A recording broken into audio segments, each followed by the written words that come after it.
นะโมตัสสะภะคะวะโตอะระหะโตสัมมาสัมพุทธัสสะนะโมตัสสะภะคะวะโตอะระหะโตสัมมาสัมพุทธัสสะนะโมตัสสะภะคะวะโตอะระหะโตสัมมาสัมพุทธัสสะ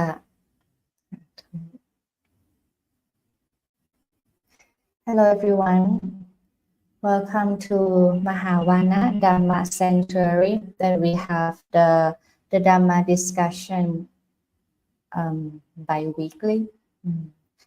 For the Mahavana Tutanka, for example, today, every Thursday, right? Today, Dhamma session for Mahavana Tutanka or the Mahavana Dhamma Sanctuary. And next week, we have the Dhamma discussion with the Buddhist insight and the empty cloud. So today, as the topic, we will discuss and we will learn, the section on ethics or precepts from the link that I have provided you is from the long discourse number 2, the fruits of the ascetic life. In Pali, there's the name Sāmaññaphala Sutta, DN2, right?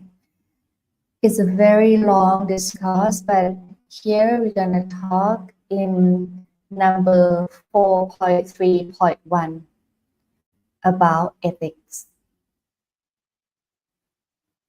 Good afternoon, Jim Akari said, good afternoon from a sunny island. I wish you good health, happiness, and joy. You too.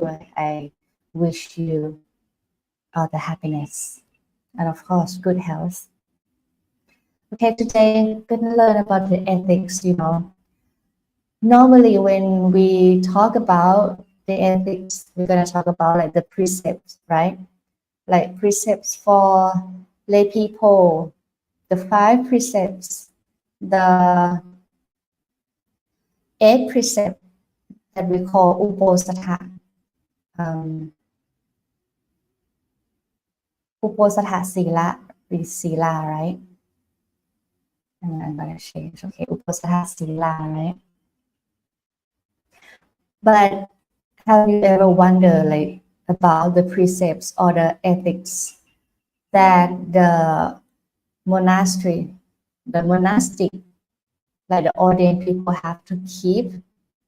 Of course, you have learned about the Bhikkhu Patimokha, like the Vinaya, discipline, code of conduct. There are many, like words that represent the precepts or the code of conduct or the rules that the monastic have to keep. But actually, there are 2 things, like 2 different things. Ethics and Patimokha rules is different things. Patimokha rules is like the Vinaya, the discipline for the Bhikkhu and Bhikkhuni only. Not even the Samaneri, Samanera or the novice. Only for Bhikkhu and Bhikkhuni that they keep Patimokha rules or the disciplines. Pali language, they use the word Vinaya. 227 Patimokha rules for Bhikkhu. 311 Patimokha rules for Bhikkhuni. Why there are more for Bhikkhuni? Because Bhikkhuni, they have to use the rules from the Bhikkhu plus the Bhikkhuni. And then we're going to discuss more, like, the Patimokha rule is like something that the Buddha said, oh, this is not good, you should not do it. So the Buddha instruct the monastic, like, this is what you like. You should do like this, like you should practice like this. Why? Because in that era, there were some people that did something wrong, and all the lay people like condemn, try to punish or something like that. Like, oh, why did you have to do like this? It's not good. Why the Buddha teach you to do like that? Something like that. But the Buddha did not teach that people to do bad things, but they still do the bad things, right? So the Buddha said like, oh, okay, now, so this is what you should do. This is like the rules. 227 for Bhikkhu and 311 for Bhikkhuni. But what we're going to discuss today, what we're going to learn today is the ethics. There are 43 ethics that the Buddha, Bhikkhu, and Bhikkhuni, they have the same ethics, 43. So when people say like Bhikkhuni, they have more precepts than the Bhikkhu, it's wrong. It's not the correct term to use. The Buddha himself, Bhikkhu and Bhikkhuni, have to keep 43 ethics just the same. It can be divided into the shorter, the middle, and the long section of ethics. But the Patimokkha rule is different thing. It's like the, okay, you should do this. You should refrain from doing this is the ethics. Refrain from and do this. You know, Patimokkha rules is different thing. And by learning the ethics of the monastic, then you learn and then you know like, oh, actually what you keep like the 5 precepts, the 8 precepts and 10 precepts for the novice is actually included in here. Okay. So first we're going to talk about the 26 shorter section on ethics.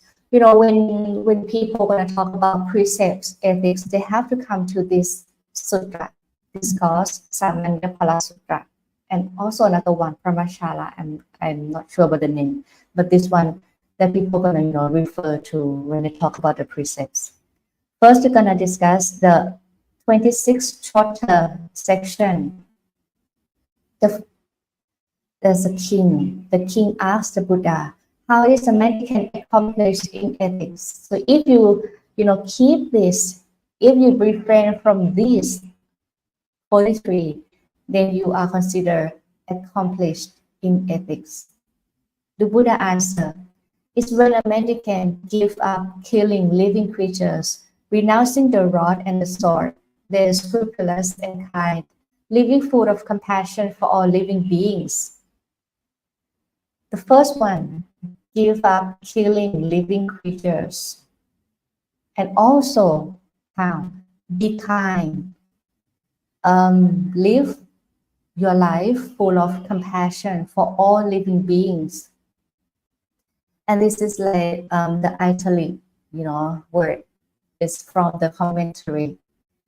While the precept includes any living creature, if a monastic murders a human being, they are immediately and permanently expelled. This pertains to the ethics. It's called Palashika. That's the first one. Palashika. I think the first one, yeah. I'm not sure. Palashika. That means like immediately and permanently expelled. You can no longer be the monastic and you cannot reordain, like ordain again in this life. Palashika means you like defeat in the Buddha Sasana. So it's very, very serious and severe punishment. Number 2, they give up stealing. They take only what is given and expect only what's given. They keep themselves clean by not stealing, by not thieving. And also the commentary said, to steal anything of substantial value is an expulsion offense. This pertains to the ethics. Number 3, they give up unchastity. They are celibate, set apart, avoiding the vulgar act of sex. The Buddhist monastic, for the Theravada, the Buddhist monastic are forbidden from any form of sexual activity. Also, to engage in penetrating intercourse is an expulsion offense.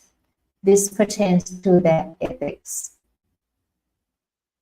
Number 3, they give up lying.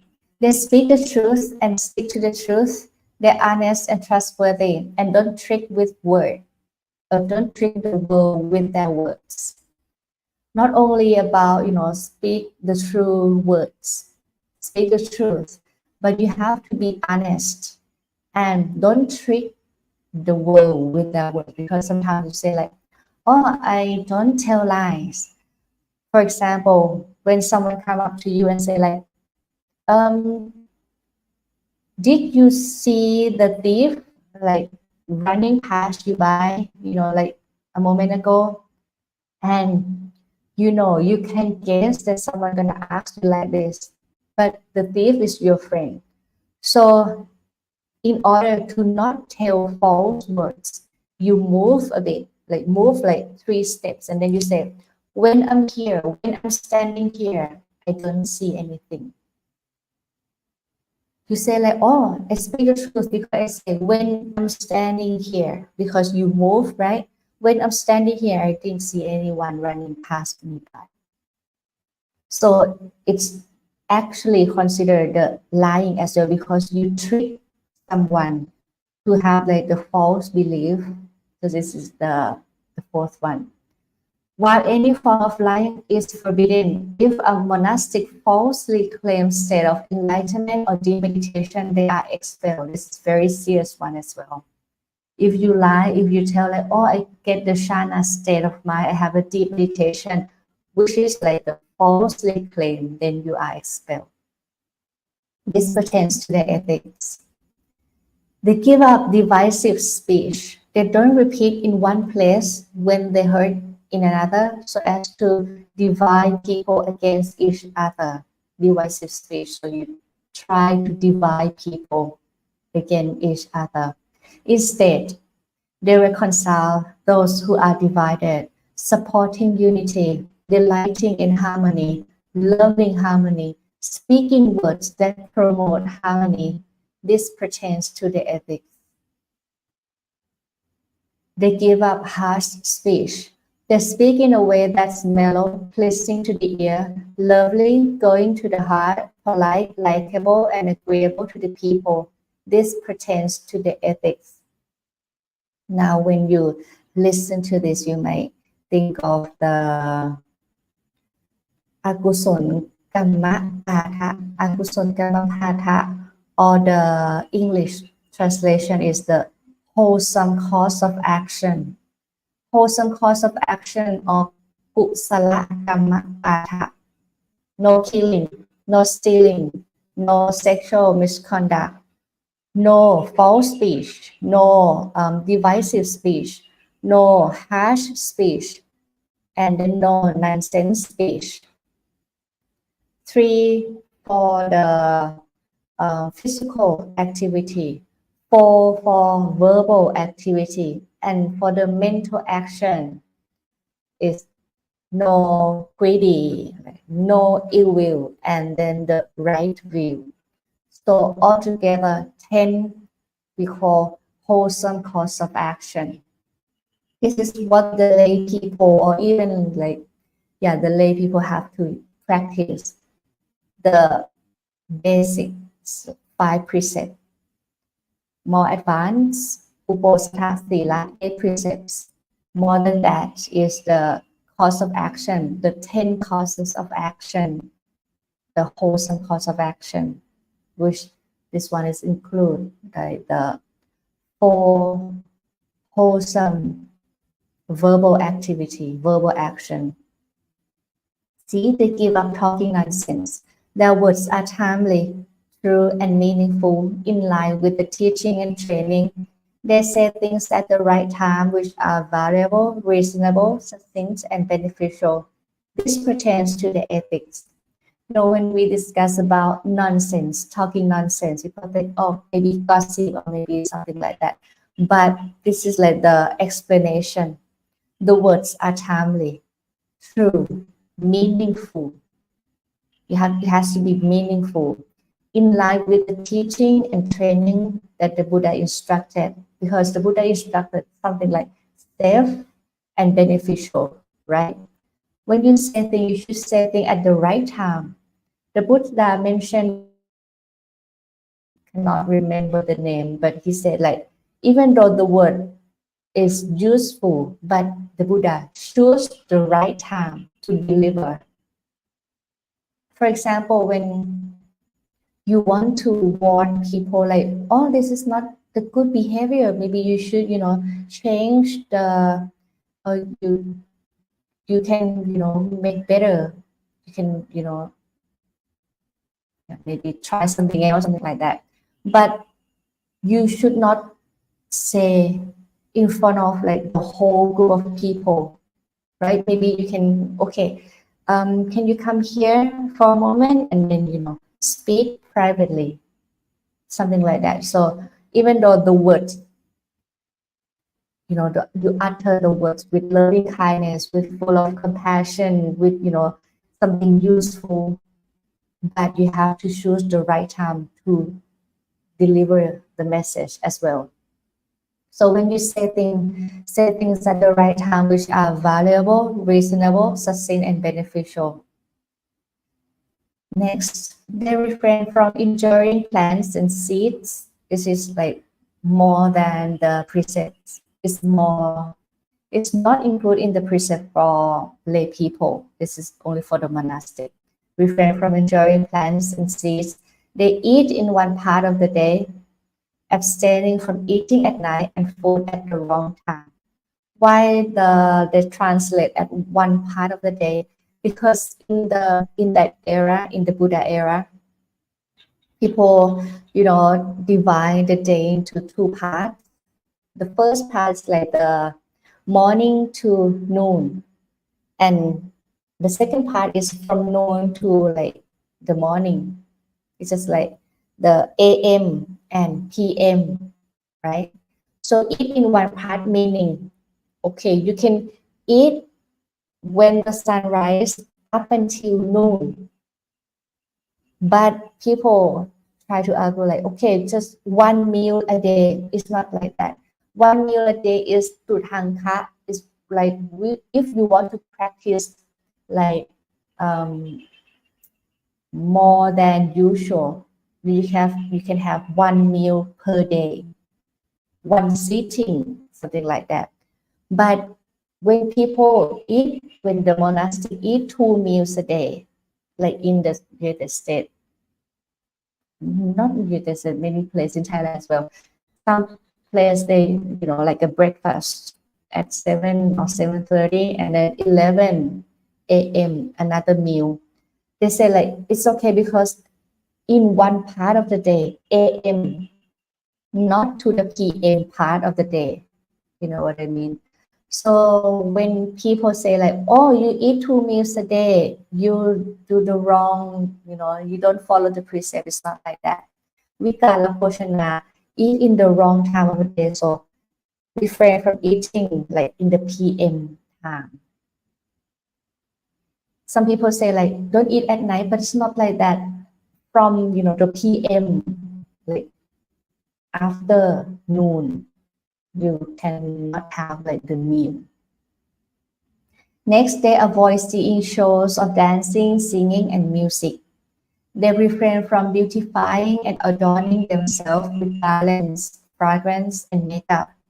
They avoid high and luxurious beds. So you can say like this is in the eight precepts. And another one is, avoid receiving gold and money. This is in the 10 precepts. So now when we learn about this, we know like, okay, 5 precepts, no killing, no stealing, no sexual misconduct, no false speech, right? Do not tell lie. And number 5, refrain from intoxicants that cloud the mind. Why is not included in the precepts? Because actually, number 1, 2, 3, 4, refrain from killing, stealing, sexual misconduct, and lying is what we call something that cause unwholesome actions.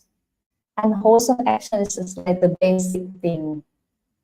If you want to have like a safe, peaceful life, the most basic precept or thing you should do.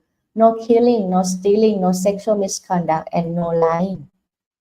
But number 5, refrain from intoxicant. Why? Because if you like drink like alcoholic beverages or things like that or drugs, gonna cloud the mind, gonna make you careless, reckless, and you can do all the four unwholesome actions. So this is why the Buddha said this is like 5 precepts that the lay people, like the basic thing for the lay people to do.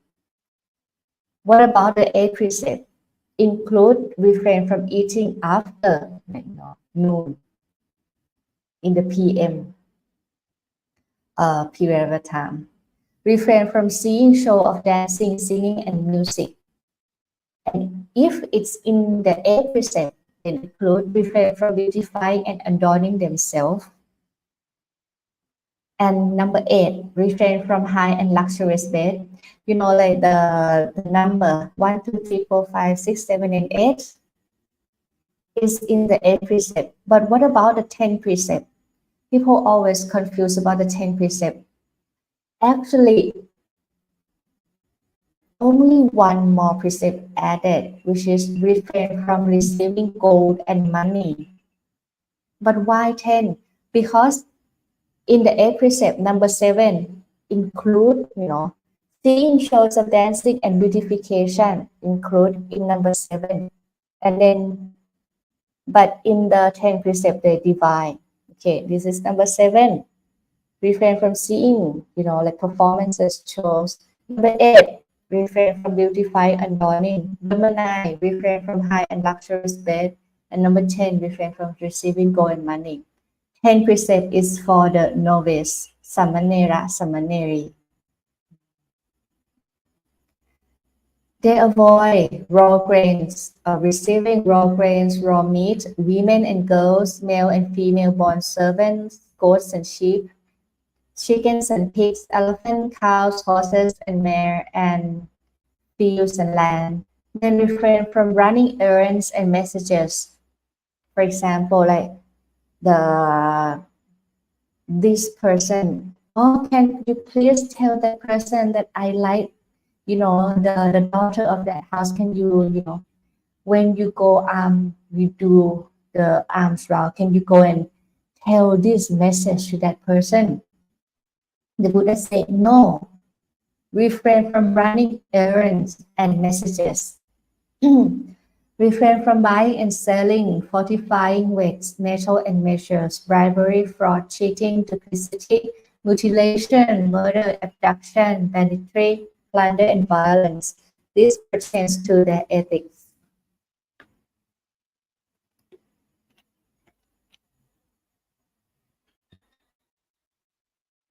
This is the 26 shorter, 26 shorter section of ethics.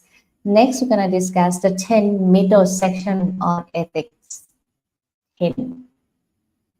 There are some ascetic and Brahmins who, while enjoying food given in faith, still engage in injuring plants and seeds. The word. While enjoying food given in faith, when people donate, when people offer food, they offer with faith in the Buddha, Dhamma, and Sangha. But while you're enjoying food, you can live your life with the lay people food. You still engage in enjoying plants and seeds. So this is not what the Buddha said you should do. This includes plants propagated from roots, plants propagated from stem, from cutting or joints, and those from regular seeds at the 5th. So there are 5 things, from roots, stem, cutting, joints, and regular seeds. They refrain from such injury to plants and seeds. This pertains to their ethics. There are some ascetic and Brahmins who are enjoying food given in faith to engage in storing up goods for their own use. If you are monastic, you cannot store up goods for your own use. But if you can do for the whole Sangha, for the whole community. But I have like one person who designated, assigned, like, okay, you have the responsibility to take care of the whole Sangha, foods and goods and things like that. So you cannot store for your own use. you can do if you are assigned to take care of the whole Sangha. This includes such things as food, drinks, clothes, vehicle, bedding, fragrance, and things of the flesh. They refrain from storing up such goods. This pertains to the ethics. While there are some aesthetic and Brahmins who are enjoying food given in faith, they still engage in seeing shows. This includes such things as dancing, singing, music performances, and storytelling, clapping, gong, kettle drums, beauty pageants, acrobatic, bone-washing displays of the corpse workers, battle of elephant, horses, buffaloes, bulls, owls, goats, rams, chickens, quails, star fight, boxing, wrestling, combat, many kinds of shows and performances that the Buddha said. You should refrain from engage or from seeing shows. But if someone if the lay people have the performance in the monastery for the sake of the Buddha, the Dhamma, Sangha. For example, we have the performance telling the story of the Buddha in the temple, like the lay people do it, in the temple for people to come and learn from that performance. Then the monastic can see the shows. There's exception. But if you want to go somewhere to see the show, I want to see the concert, I want to see that acrobatic shows or beauty pageants, no, you cannot go and see that. Next, there are some ascetic and Brahmins who are enjoying food given in faith still engage in gambling that causes negligence.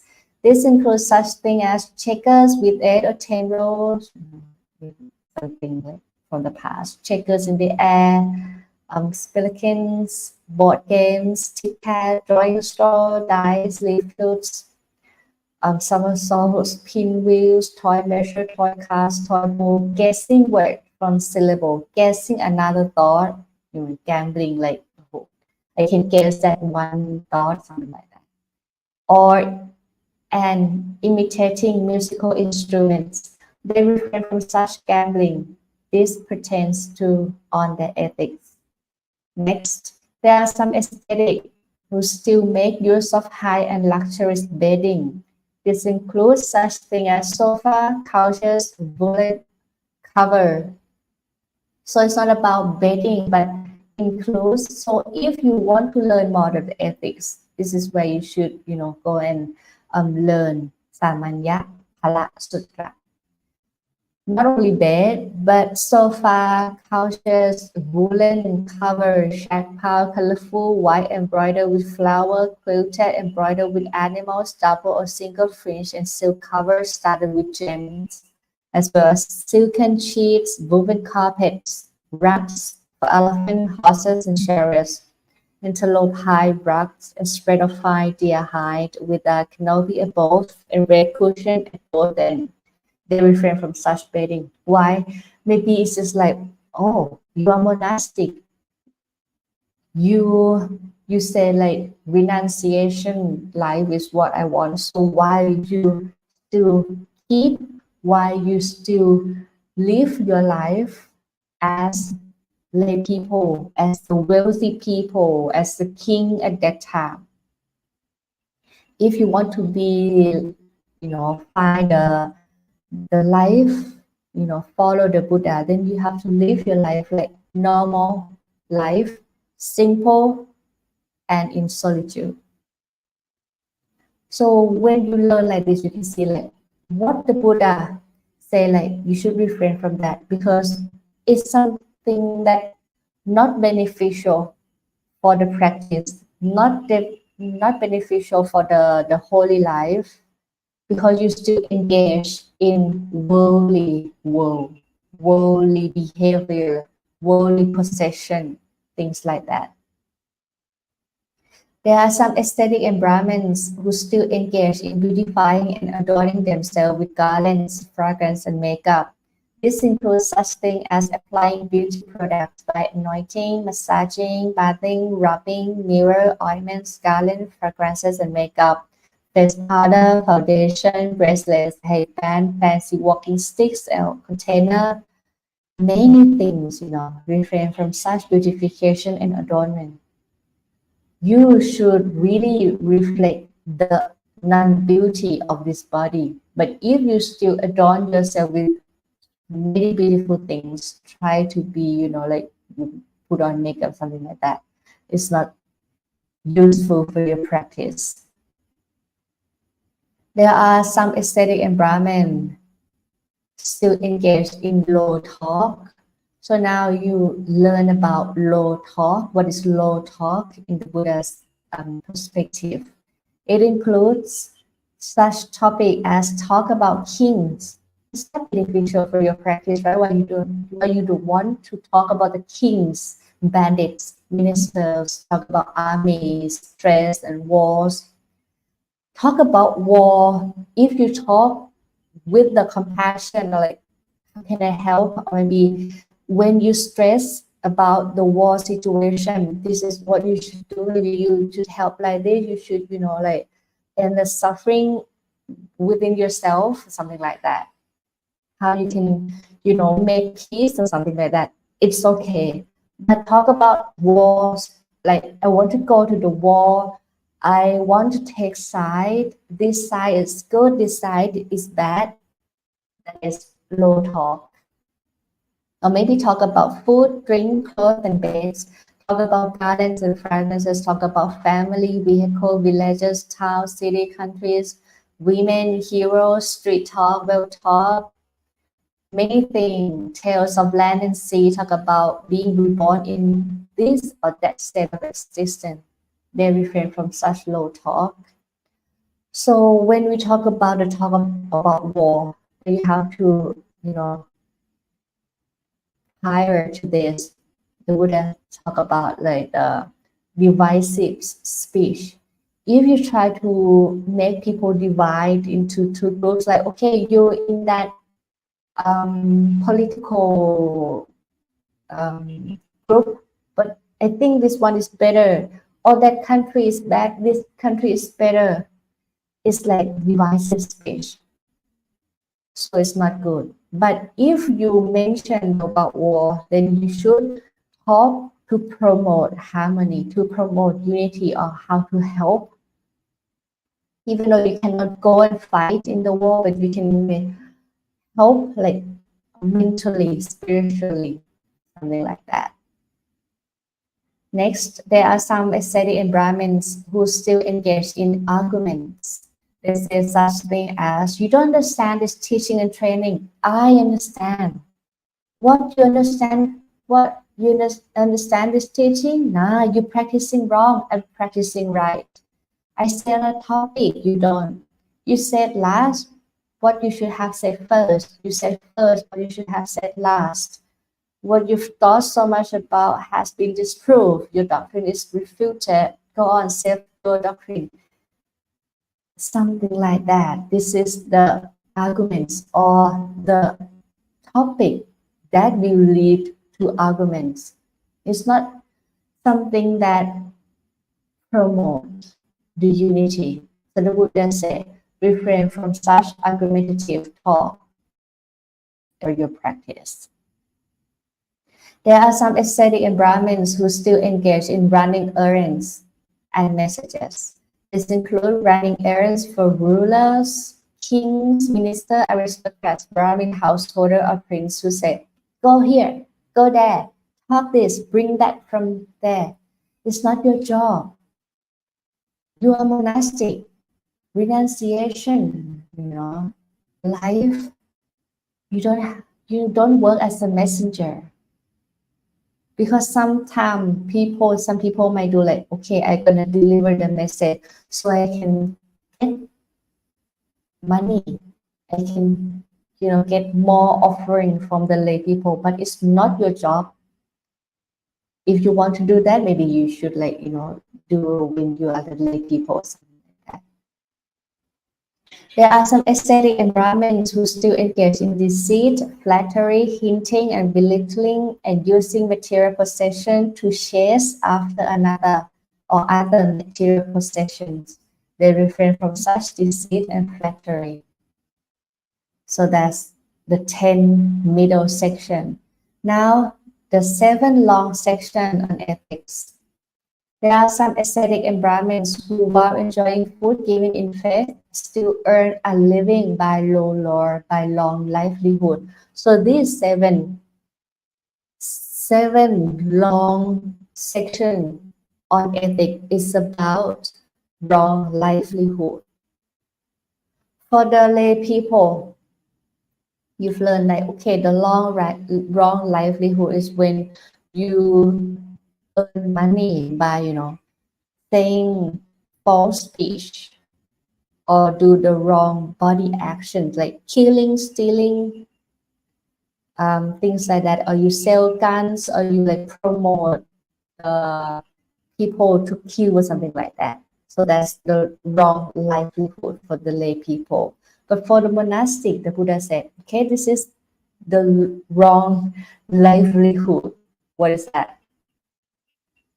Includes such field as reading, numerology, divining celestial portents, interpreting dreams, divining bodily marks, divining holes in clothes known by mice, fire offering, leather offering, offering of herbs, rice powder, rice tea or oil, offering from the mouth, blood sacrifice, palmistry, geomancy for building sites, fields and cemeteries, exorcisms, earth magic, snake charming, poison, the law of the scorpion, the rat, the bird, the crows, prophesying, lifespan, chanting for protection, and divining omen from wild animals. They refrain from such low law, such wrong livelihood. You might have that question like, oh, you cannot chanting for protection. So the moment you do wrong thing, you chant for protection. You have to know the word. Earn a living by low law, by wrong livelihood. You earn a living. If you invite the monastic to your house, oh, can you come to chant for protection for my new house? And the monastic say, okay. And they go and chant for protection for your new house. Like there's a lot, going on in Thailand now. Like chant for protection for the new house, for the newly wed couple, something like that. And you do it, you don't earn a living because of that. Like you don't receive money. I do it because the lay people ask me to do, and you can do. But if you receive the money, it's just like you earn a living by that. I earn a living by always chanting for protection. Oh, you want protection? Okay, I'm gonna chant for protection for you. Give me money. Oh, I go to another house, give me money. To that house, give me money. This is, the Buddha said, wrong livelihood. So it's different. It's different when you go to the temple or you see, that new house and the monks sit and then chant for protection. They do it because of the lay people invite and they don't receive money. So it's not about earn a living by that. This includes another one, reading the marks of gem, clothes, club, sword, spear, arrow, weapons, women, men, boy, girls, male and female, born serpent, elephant, horse, buffalo, things like that. Refrain from such wrong livelihood. This includes making prediction. See, prediction, you predict, it's not your job, it's not the monastic's job to predict that the king will march forth and march back, or that our king will attack and the enemy king will retreat, or vice versa, or that our king will triumph and the enemy king will be defeated, and vice versa. And so there will be victory for one and defeat for another. The monastic, you should not predict about the war, you should not take side in the war, something like that. And it's not your job to predict. This includes making prediction that there will be an eclipse of the moon, because at that time, the Buddha's era, there's a Brahma, like in Hindu religion, and they have the knowledge of, reading the sign, reading the moon, the stars, things like that. The Buddha said, okay, you can use that knowledge to know, like, okay, this is the Uposatha day, this is the full moon, and we can come to, chant or something like that. It's okay. But if you make a living by making predictions for the lay people, oh, the eclipse of the moon is going to be this day. Maybe pay me and I'm going to tell you about the sun, about the star, the moon. You will be in conjunction or be in opposition. There will be the meteor shower, earthquake, thunder, the rising, setting, darkening, brightening of the moon, sun, and star, something like that. If you make prediction about these phenomena, then it's considered wrong livelihood for the monastic. Next is include prediction whether there will be plenty of rain and drought. When you learn about this, you may say like, oh, maybe I don't have this in Western country, but you think of it in the Buddha's era. People have the knowledge from a long time ago, like from the Hindu, from the Jain religions.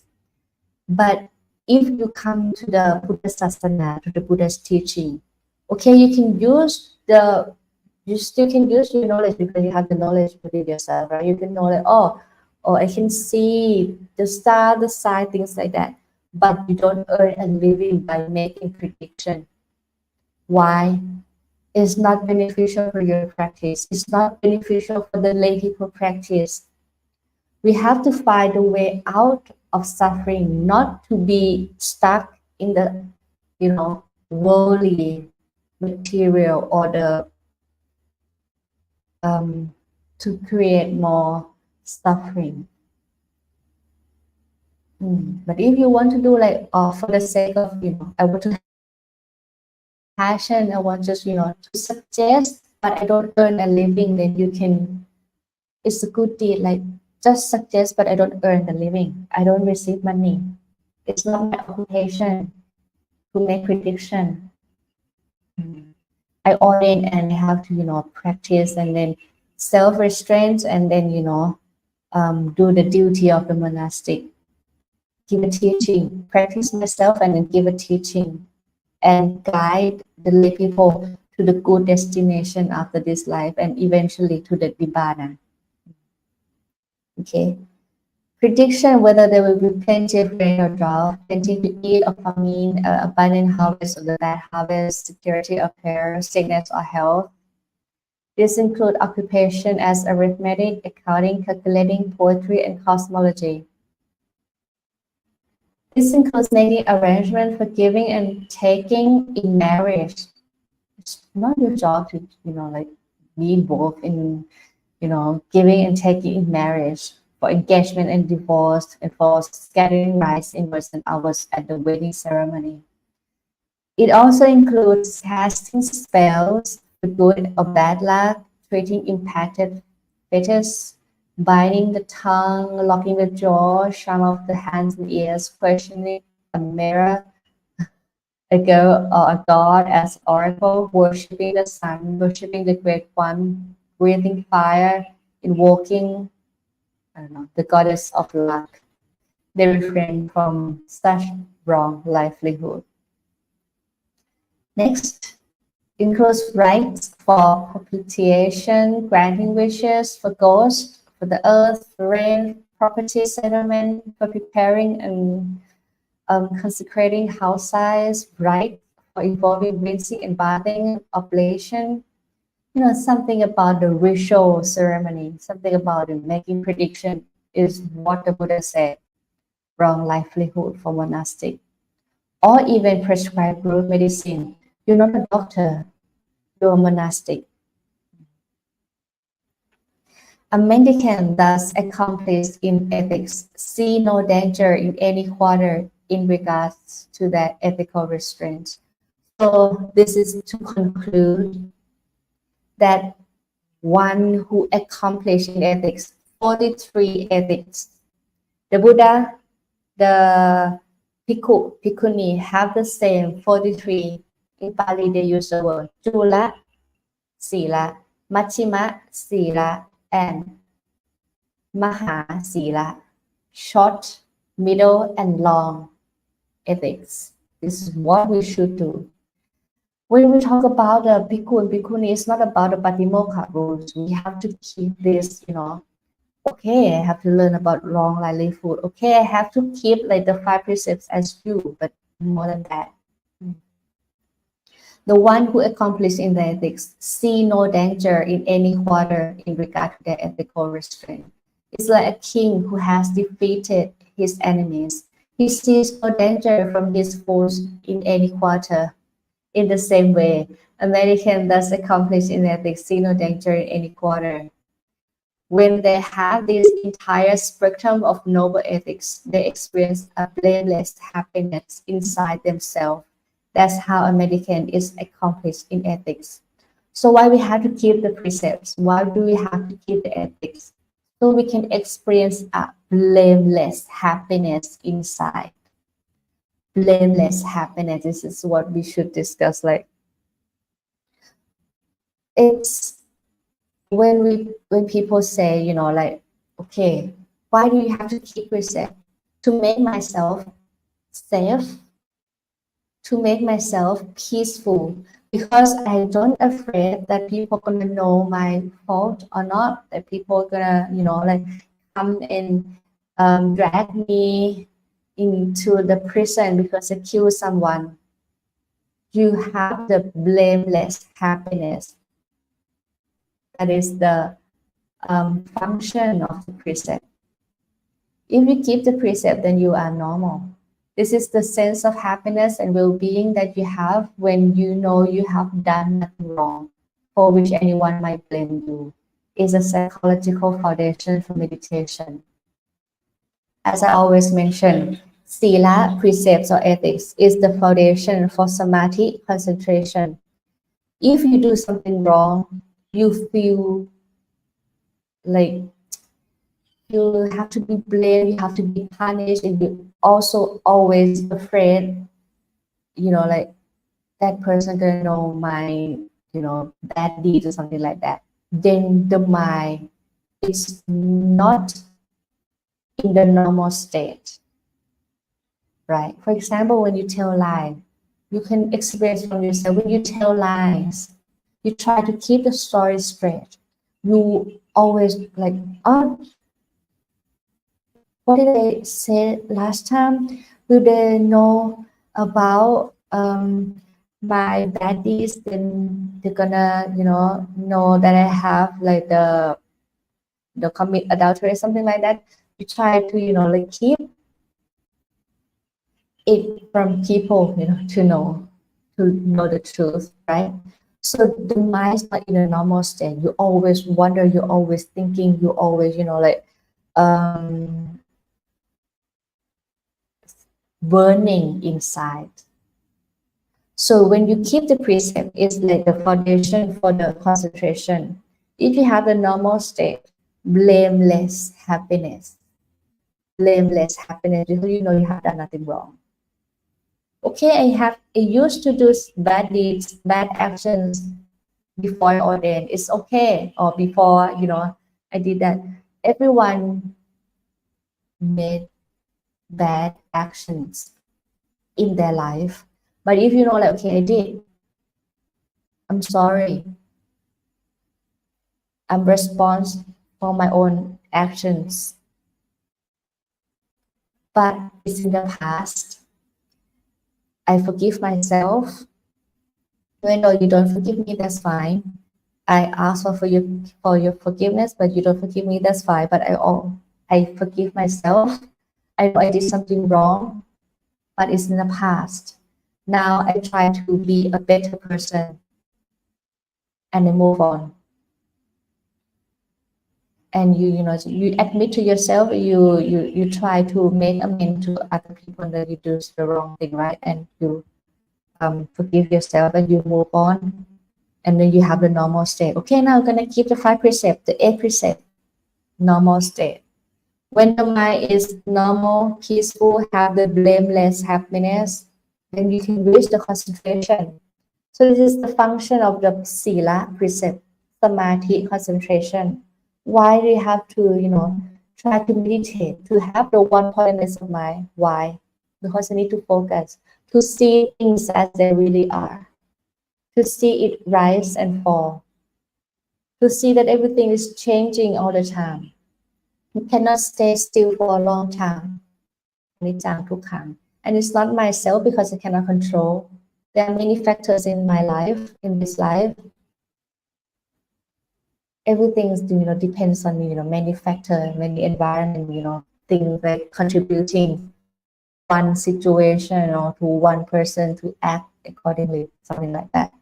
So how to have the knowledge, how to see the knowledge, not just to remember, but to see like, oh, I get it. It's impermanent. It's transient.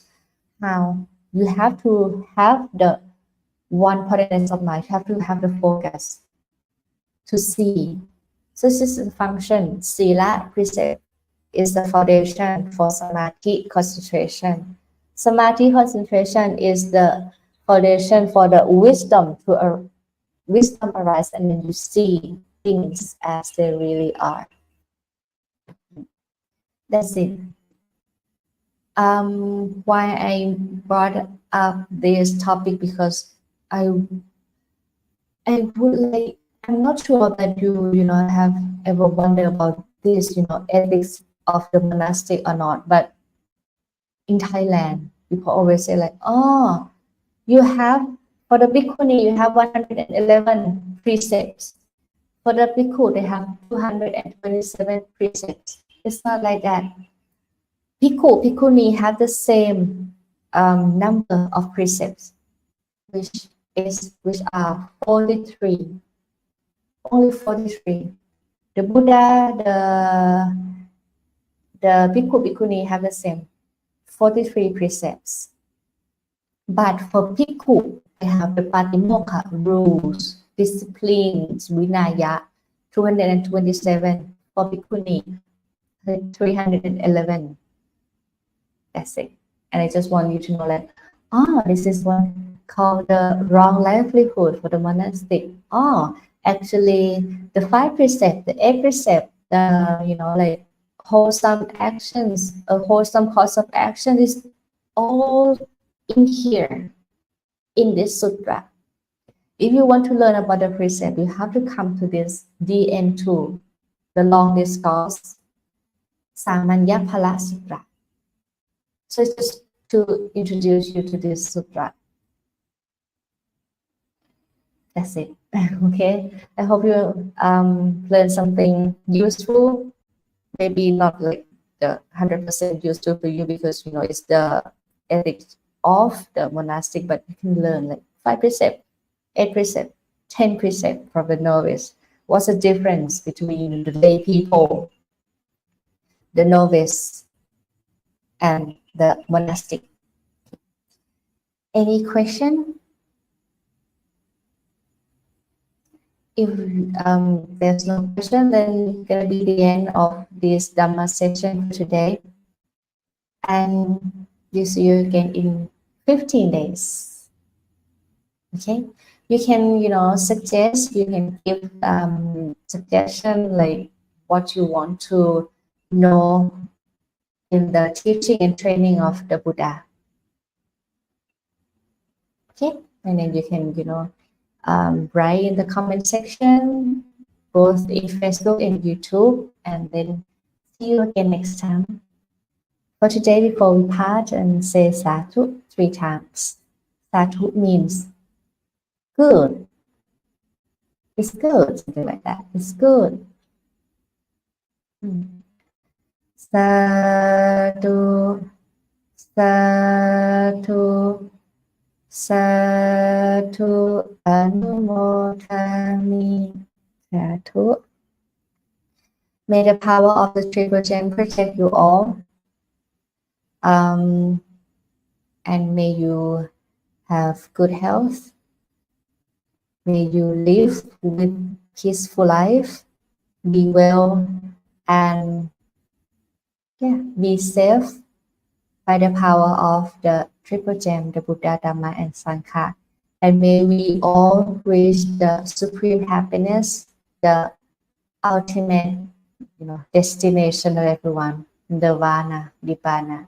Sadhu, sadhu, sadhu. See you again in 15 days.